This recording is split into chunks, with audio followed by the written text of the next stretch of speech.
So here's a way of thinking about artistic and creative people from a biological perspective. So imagine that the world is basically an explored territory inside an unexplored territory. Every world is like that. Everywhere you go is like that. There's things you know and there's things you don't know. And the conservative people like to be in the middle of the things that are known. And they can master that space, and they're good at maintaining it. But the artists like to be right out on the edge, and that's the edge between chaos and order. And they like to expand the domain of order out into the chaos. And they do that first by transforming perception. And you can see very concrete examples of this if you think about what creative people do in cities. They always do the same thing. So they're starving to death, and this is partly why, but they go in a city and they look at some ratty area that's sort of quasi-criminal and that's seen better days, and they go there and they think, you know, with a little work this could be cool.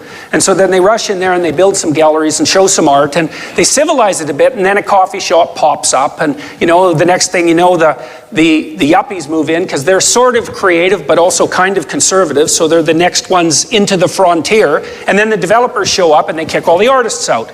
But that's okay, because then the artists go off and rejuvenate some other area, and that's what artists do, is that they're transforming chaos into order all the time. That's where they live. They live on that edge. And so it's a very tough place to live, because you can fall into the chaos at any time. This is kind of blowing my mind, actually, because I just wrote recently in the commemorative book for the 150th here at the gallery that science helps us understand the world, whereas artists create a world that we can understand. It's just they're sort of opposite. It amounts to the same, but they're opposite approaches. Mm-hmm. Well, and you just said that. Artists have always been on the frontier of human understanding. You know, the artist bears the same relationship to society that the dream bears to mental life. Like when you're dreaming at night, you're actually pretty creative when you're dreaming, and that's why when you remember a dream, you think, oh man, like where did that come from? Which is pretty weird, that something can happen in your head and you have no idea how it got there or what it means. That's a bloody miracle. You know, every night that happens. It's like, I had a dream. Where did it come from? What does it mean that you had it? How can you not understand it? How can you produce something like that? It's like a whole movie that you don't even understand. You produce it. You don't produce it. You experience it. The dream is the thing that mediates between order and chaos. It starts to make chaos into order. So it's half chaos. That's why it's not comprehensible. And artists play exactly the same role in society. They're the visionaries that start to transform what we don't understand into at least what we can start to see. And they've always been that. They've always been at the vanguard. That's their biological niche. So they're creating confidence for the community.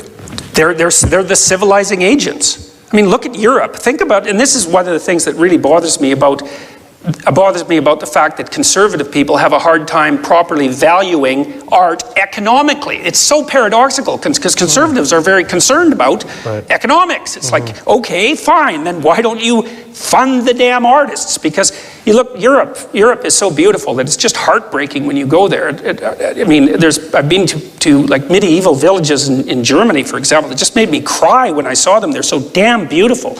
And the beauty that the Europeans have produced is infinitely valuable. People go from all over the world on pilgrimages to Europe just to look at beautiful things. It nourishes their soul. They're priceless. Paris is priceless. Rome is priceless. And it's all beauty that drives it. It's phenomenally valuable. And Canada is just ugly as sin, man.